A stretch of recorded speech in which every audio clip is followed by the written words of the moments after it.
Wow. Wow. Look at that. All I can say is this is probably the coolest pachinko machine I have ever seen in my whole entire life. This is a 1952 machine, and I'm going to, oh, I got my glasses on. Okay. I'm going to read, this is from the owner. The machine, as I understand, might have been converted from a 1952 Renpatsu Shiki successive shot machine over to a single shot after 1953 when the Renpatsu Shiki mechanism was banned in Japan. This I'm not clear on. Okay, so basically all I got out of that is 1952. My understanding of pachinko machines, the evolution of them, was from a single shot, which is what this is, to a modified single shot, which added a modification to it that put a feed tray onto it that fed the mechanism. This one has a feed tray on it for the winning balls to come out, and then they come down here, and then you can pull down on this and cash them out. I don't ever see this as being, I don't think they ever went backwards. In other words, I don't think they had a feed tray and went back to single shot. Now, maybe they did, and I'm certainly open to people who know more about these things than I do. But this particular machine came to me. A customer in Switzerland contacted me, and this machine was, I believe, owned or acquired by his brother who lives in Japan. And this machine was actually shipped to me directly from Japan, and it actually had a piece of glass in it, still does, and it survived. So I'm going to make sure I package it very, very carefully. It's going to go back to Switzerland when I got it. I'm done with it, but once I get it ready to go back, it's going to get packed up real carefully and go to Switzerland. So I didn't do a lot to this finish. It was in pretty good shape. You can clean wood. Awesome cleaner is what I use on everything, and that cuts through all of the smoke and grime and everything. The aluminum and the metal just got polished up so it looks good. The chrome got cleaned. This is interesting. This is a hand crank, and I believe that piece is bronze. I'm not sure, but this cranks. To be honest, I forgot what that said, but I'll show you what it does. Some interesting features on this machine, and again, I'm not 100% aware of what they all are. I've never seen a machine with a crank on the front, but I'll show you what that actually does. So here's what it looks like on the back. And when you first get a tin type machine, they are kind of like, the whole back is like the same color. The tin has some rust patina on it. All of the brass is all patinaed down to brown, so it kind of all looks like the same. This particular machine had been dumped over probably a number of times. This tray and this tray were badly bent, and that's part of the problem with these old style machines is all of the metal parts will bend, and if they bend one way or the other, it makes them so that they don't function like they should. So needless to say, I had a lot of fun with this thing once I got it cleaned and put back together to try to get it to work. So one of the cool things that I found out on this, if you look up here, there is a little block of wood. It's spring-loaded, and if you go, let's see, where is it? Oh, I had it. You pull it back like that, and it'll lock, and that pulls the wood back from a little groove here. And if I go like that, it'll snap back in place. Now, what that is for is this pane of glass is actually just dropped into a groove So that wooden piece keeps a potential player from lifting up on that glass. It only lifts up that far. If you were to take that piece of wood out, you could lift that glass right up out of there. I mean, that's what you have to do to get the glass out.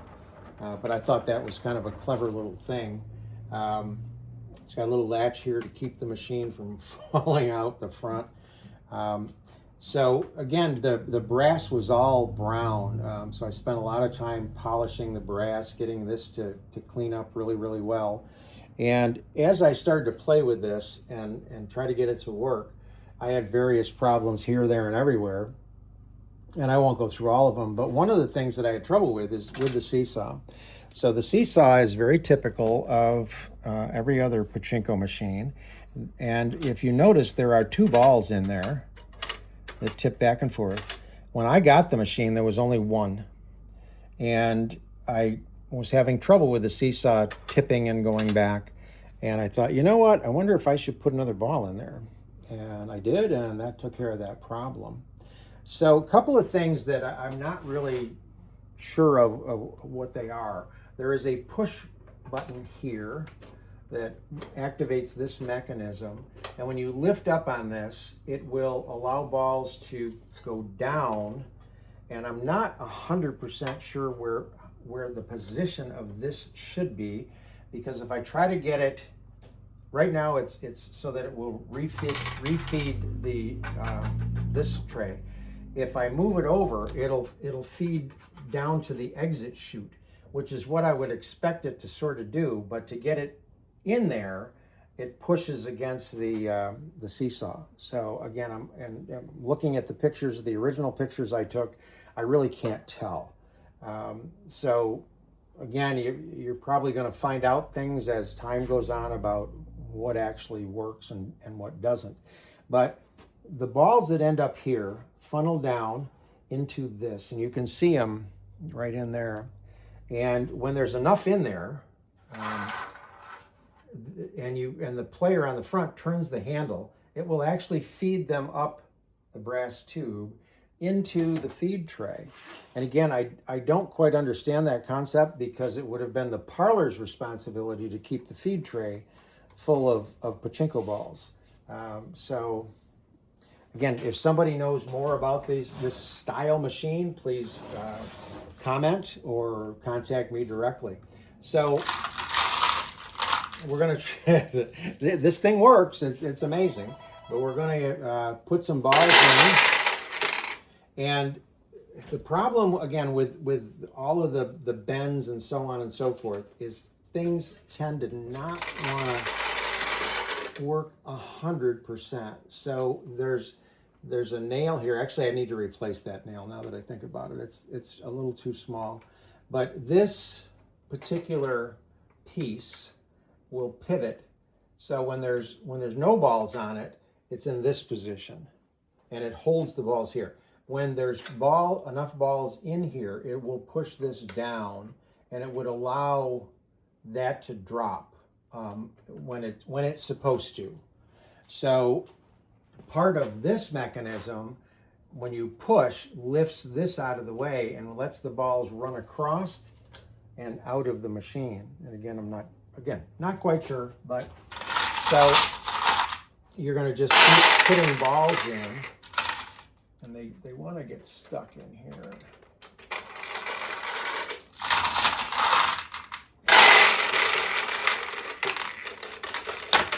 Okay. And these old machines, they're just quirky as hell.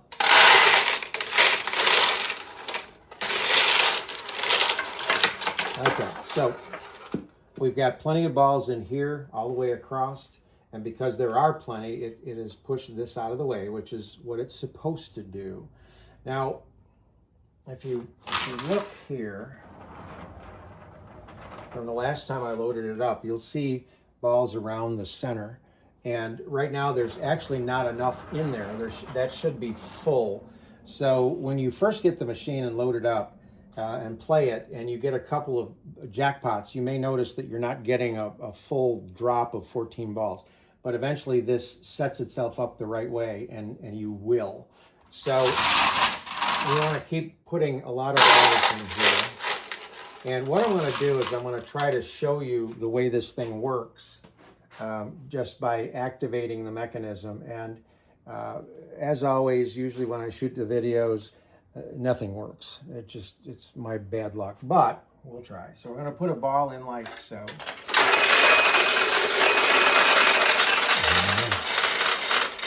Okay, so basically what that did is it filled the jackpot up. So you get a winning ball, comes in, and the balls that are in here are the ones that drop out. All right, so if you want to watch that, try to watch the mechanism work one more time. It's going to go in.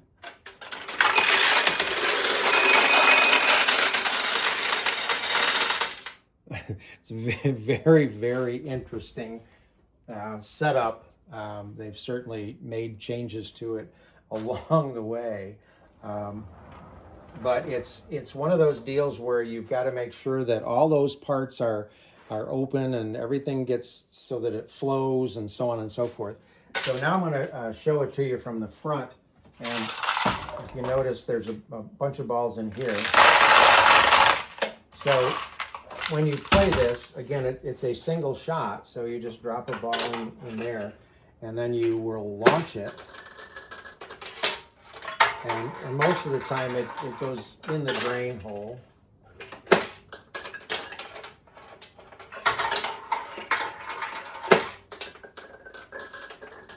There we go.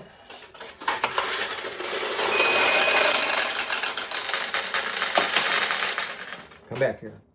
Okay, so we got a payout. The 14 came out, went down here, but if you notice that there's only one ball in there, so the entire mechanism, the entire process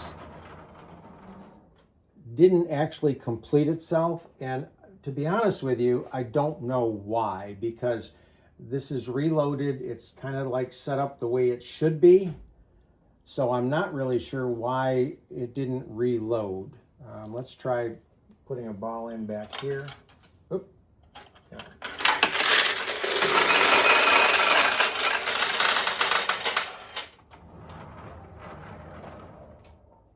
And there's nothing in there now, but yet it paid out. So the overall working of this machine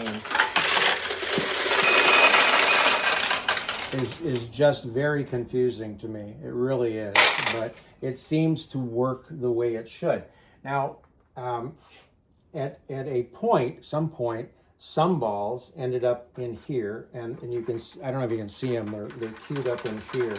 I don't think there's enough in here, but if the player turns this, so I've pushed everything that was in there up the tube, and now there are more balls in here. Again, I don't understand it. It's just a cool machine. It's pretty. It really is. Oops, single shot.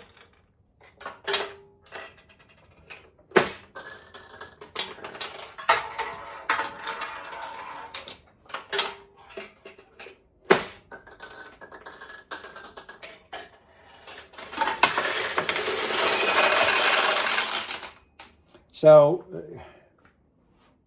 it's working. I would expect the balls to go around and fill that up every time, but evidently they don't. They only fill it up whenever it decides it wants to. You do get a chance to see the balls up in here, so you know you've got enough balls in the machine. And I'm not 100% sure now why these balls aren't flowing down like the other ones did. So again, it's a quirky kind of machine. I'm going to putz with it a little bit more before I get it ready to ship back. See if I can get some of the niggly things to work the way they're supposed to. But I did want to get the video up and so that the owner can see it, and you guys can appreciate this really old pachinko machine that is just a very, very, very cool thing. So hope you enjoy it.